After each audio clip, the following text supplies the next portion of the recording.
Olá você, bem-vindo ao segundo episódio da nossa série de bate-papos sobre economia. Aqui você vê a economia sem enrolação, de maneira bem simples e com vários exemplos práticos. Na capa do episódio, uma vista de Jerusalém, onde o mercado central, o Mahani Yahuna Market, é um vibrante mercado típico do Oriente Médio, e à noite é um lugar central de bares, restaurantes e festas. O mercado é uma explosão de cheiros, de condimentos, de frutas frescas, de comidas típicas e de uma infinidade de produtos, onde você pode colocar sua capacidade de negociar e fazer barganhas a toda prova. Momento cultural e turístico da série. Se você está gostando de acompanhar as nossas conversas e proposta da série, então, no final, não se esqueça de dar o seu like, de compartilhar o vídeo e clicar no sininho para receber o aviso dos próximos episódios. Meu nome é Luiz Azevedo e espero que você goste desse episódio. Neste episódio, em continuação à nossa introdução sobre a economia, nós não vamos subir a montanha que nem o Moisés, mas nós vamos conversar sobre os 10 princípios da economia. Os 10 princípios da economia, diferente dos 10 mandamentos que Moisés recebeu e conseguiu escrever em 2 pedras, são subdivididos em 3 grandes temas, ou 3 pedras. O primeiro, como as pessoas tomam decisões. O segundo, como as pessoas interagem. E terceiro, como a economia funciona. Então, na primeira pedra, como as pessoas tomam as decisões, temos os princípios de 1 a 4. Pessoas avaliam trade-off, pessoas avaliam custo de oportunidade, pessoas racionais pensam na margem e pessoas reagem a incentivos. Na segunda pedra, como as pessoas interagem, temos os princípios de 5 a 7. Pessoas interagem através do comércio, interagem nos mercados e interagem com o governo. Na terceira pedra, como a economia funciona, temos os princípios de 8 a 10. Como o país produz bens e serviços, a relação da moeda e os preços, e, por último, a inflação e o desemprego. Nesse episódio, nós vamos abordar apenas a primeira pedra fundamental: como as pessoas tomam as decisões e seus 4 princípios. As outras 2 áreas, como as pessoas interagem e como a economia funciona, nós iremos conversar ao longo dos outros episódios. O primeiro princípio básico é que as pessoas enfrentam trade-offs a todo momento. Trade-off significa escolhas. Significa basicamente que não existe almoço grátis em nada na vida. Você tem que tomar decisões, e essas decisões implicam em consequências e em abrir mão de alguma coisa. De modo simples, você pode escolher trabalhar e ganhar dinheiro para ter mais autonomia, ou você pode escolher não fazer nada e ficar dependente da boa vontade dos outros.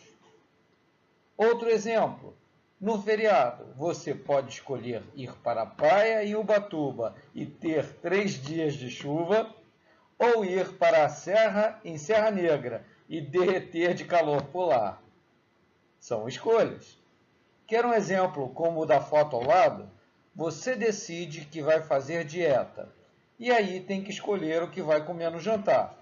Se um shake proteico, gostoso, saboroso, que te deixa com o estômago satisfeito, ou se você irá comer aquele chato, intragável bife com batatas fritas. É isso, você está tomando a decisão, estará tomando a decisão, ou seja, fazendo uma escolha. Se você irá manter a dieta para buscar ficar mais saudável e com aquela silhueta sexy para o verão, ou se você prefere o prazer imediato, aplacar seu estresse e ansiedade e melhorar o humor pela injeção de uma boa dose de serotonina no seu cérebro. Como falamos, quando um indivíduo enfrenta um trade-off e toma alguma decisão, isto é, faz uma escolha, ele avalia, certo ou errado, os custos e os benefícios das ações. É o que em economia se denomina custo de oportunidade, que é o segundo princípio básico da economia. O custo de qualquer coisa é o valor daquilo que você desiste para obter. Um exemplo clássico é o representado na foto do slide, que é a decisão de um jovem fazer ou não um curso superior ou faculdade. Quando você pensa em custos, provavelmente o que você vai calcular são as despesas diretas, como mensalidade da faculdade, aluguel se você for estudar longe de casa, alimentação e outros. Mas e os custos de oportunidade? Por exemplo, se você fosse trabalhar, você ganharia salário por 4 anos. Poderia fazer uma poupança, gerar rendimento, poderia comprar um carro ou uma moto, teria dinheiro para se divertir, andar na moda, viajar. Esses são custos da decisão de fazer uma faculdade. Um exemplo mais claro é o de jovens com habilidades para os esportes. Por exemplo, um jogador de futebol ou um jogador de beisebol nos Estados Unidos. Essa decisão é muito difícil de tomar. Um jovem com essas habilidades, se der sorte, pode ganhar milhões de dólares em 4 anos. Ou pode ser apenas mais um, que não consegue estabelecer uma carreira ou que acaba contundido. Casos reais, na minha experiência, são os jovens que fazem cursos técnicos e com 17, 18 anos começam a trabalhar em empresas como, por exemplo, a Petrobras, a Bosch. Normalmente, eles têm muito bons salários e vários incentivos na empresa. Para esses jovens, o custo de oportunidade para ir fazer uma faculdade é muito grande. Provavelmente, por exemplo, a remuneração, salário mais benefícios de um engenheiro júnior no mercado é bem inferior ao de um técnico especializado da Petrobras ou da Bosch depois de 2, 3 anos. O terceiro princípio básico é que pessoas racionais pensam na margem. O que afinal quer dizer isso? Vamos devagar, que não é difícil de entender. No processo de tomada de decisão, as pessoas sempre avaliam os benefícios marginais, chamados de incrementais, isto é, aquele benefício a mais, em relação aos custos marginais, ou incrementais, isto é, quanto você tem que pagar a mais. Um exemplo clássico é você no feriadão na praia, calor torrencial e você seco por uma Coca-Cola geladinha. Passa o primeiro ambulante e você paga R$ 5,00 na latinha de 350 ml e mata a sua sede. Depois de um tempo, você compra outra latinha, mas aí espera um ambulante que vende a latinha por R$ 4,00. Sua sede já não é tão grande. Até que a sua sede já não é exatamente tão forte que você prefere dar um pulinho no mercadinho a uma quadra da praia e comprar uma latinha por R$ 2,50. Isto é pensar em custo marginal versus o benefício marginal, que é matar a sede. Outro exemplo são os combos no McDonald's. Quando o atendente, por exemplo, no Big Mac mais refri, mais batata média, que custa R$20, te faz a oferta que por mais R$3, em vez de batata média, vai a batata grande, na hora você irá avaliar se a sua vontade de comer mais batata frita, você estará disposto a pagar mais R$3. Ou, se você irá preferir depois comprar um bombom. Da mesma forma, você estará pensando na margem, tanto no benefício quanto no custo. Esse tipo de racionalidade é o que avaliamos quando pensamos em continuar gastando em consertos de uma máquina de lavar antiga ou se é preferível comprar uma nova com 1 ano de garantia. Entendeu? O quarto princípio básico é que pessoas reagem a incentivos. Fácil de compreender. Os incentivos mudam a atitude das pessoas. Os incentivos podem ser classificados em 2 tipos. Os americanos chamam de carrot and stick, a cenoura e a vara. Nas figuras do slide isso fica bem explícito. Então, a cenoura são os incentivos positivos. Por exemplo, aumento de salário, ou seja, são ações atrativas. Já a vara de marmelo são os incentivos negativos.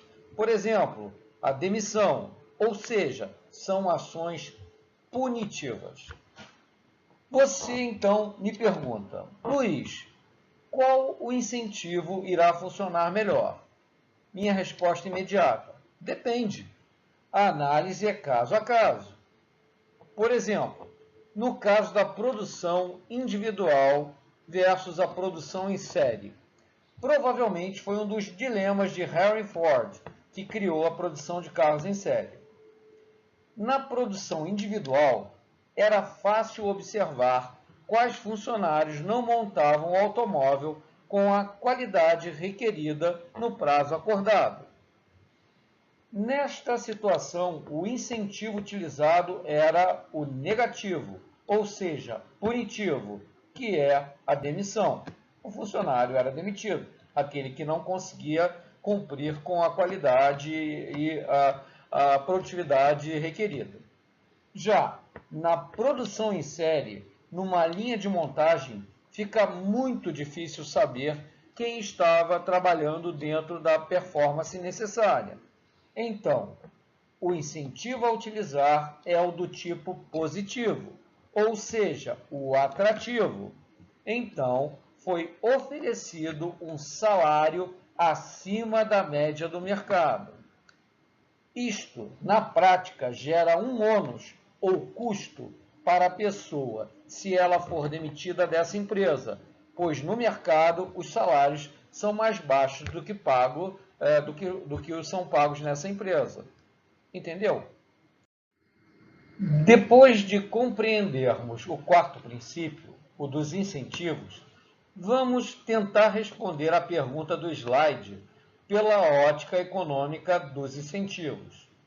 Então, as chamadas leis de proteção ao trabalho, como a CLT, são incentivos positivos ou negativos na economia. O que observamos na prática é que quanto mais leis e regulamentações na relação entre o trabalhador e a empresa, maior é o incentivo negativo para o empresário gerar mais postos de trabalho. Portanto, em vez de proteger o trabalho, isso gera exatamente o oposto, isto é, menor oferta de emprego e, em vários casos, desemprego. Na situação que o custo de manter um posto de trabalho é maior do que a receita gerada por esse trabalhador. Um exemplo claro foi a legislação que aumentou a licença maternidade de 4 meses para 6 meses em 2010. Lembrar sempre que é o Estado que gera as leis e não o mercado, no sentido de dar mais garantias na relação trabalhista para as mulheres. Isto, na realidade, resultou em mais desemprego para as mulheres jovens. Isto porque gerou um custo maior para o empregador, já que o empregador será obrigado a pagar o salário mais despesas trabalhistas, que no Brasil dobram o valor de gasto pelas empresas, e esse gasto será durante meio ano, sem ter o funcionário gerando nenhuma receita. Então, sendo realista e sincero, se coloque no lugar do empregador. Você é um lojista ou um microempresário. Se você tiver que escolher entre um jovem candidato homem e uma jovem candidata mulher, com as mesmas qualificações e produtividade, quem você racionalmente escolheria? Deixo a pergunta para você responder. Da mesma forma anterior, vamos tentar avaliar a questão sobre o polêmico tema da redução da maioridade penal pela ótica econômica dos incentivos. Vale lembrar que não estamos fazendo juízo de valor, apenas aplicando o quarto princípio básico da economia. Então, apesar de estarmos falando sobre penalidade, incentivo negativo, quando não se pune ou se aplica apenas uma punição leve, muito inferior ao dano causado à sociedade, aos indivíduos que cometem crime, isto é claramente um incentivo positivo ou atrativo para o aumento da criminalidade. Olhando pela ótica dos defensores de não se reduzir a maioridade penal para 16 anos, eles alegam que isso irá gerar um incentivo para os bandidos aliciarem os menores de 16 anos para o crime, o que é verdade. Do mesmo modo que podemos imaginar que depois da decisão do ministro do STF, Ricardo Lewandowski, em março de 2018, de liberar da prisão as mulheres criminosas com filhos até 12 anos, com toda a certeza irá gerar um enorme contingente de mães do crime, já que ficaram e ficarão impunes.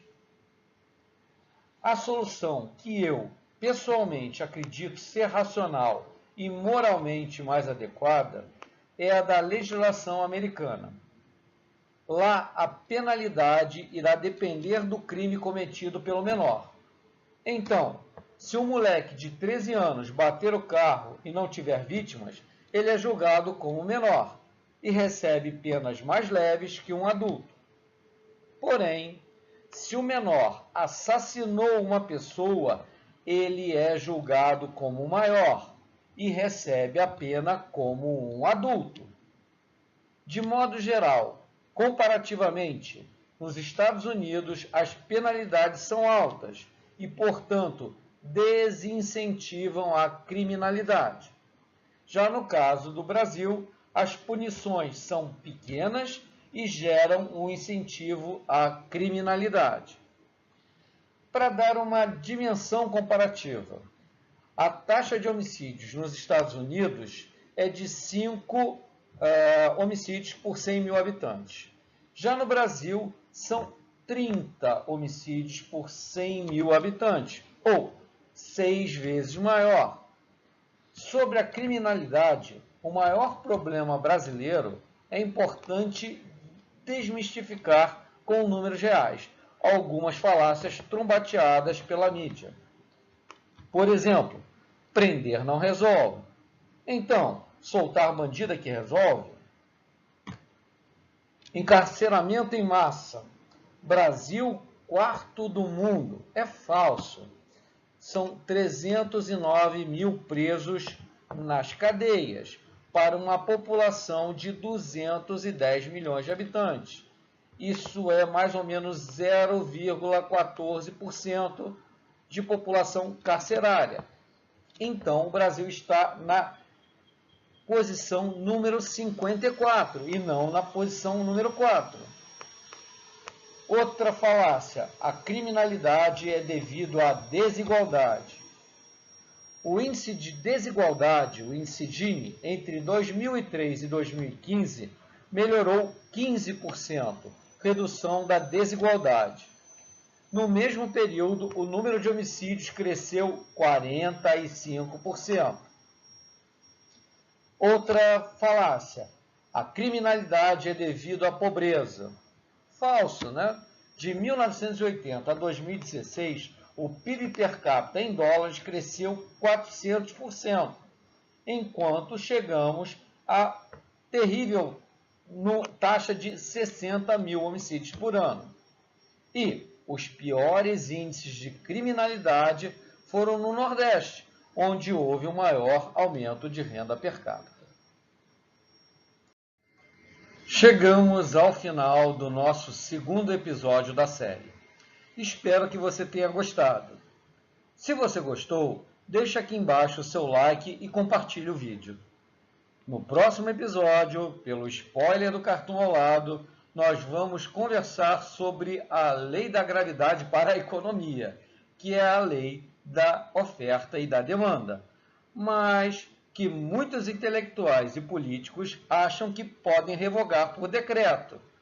Não dá, como ainda não é possível você se jogar do 10º andar de um prédio e flutuar. Meu nome é Luiz Azevedo e muito obrigado pela sua audiência.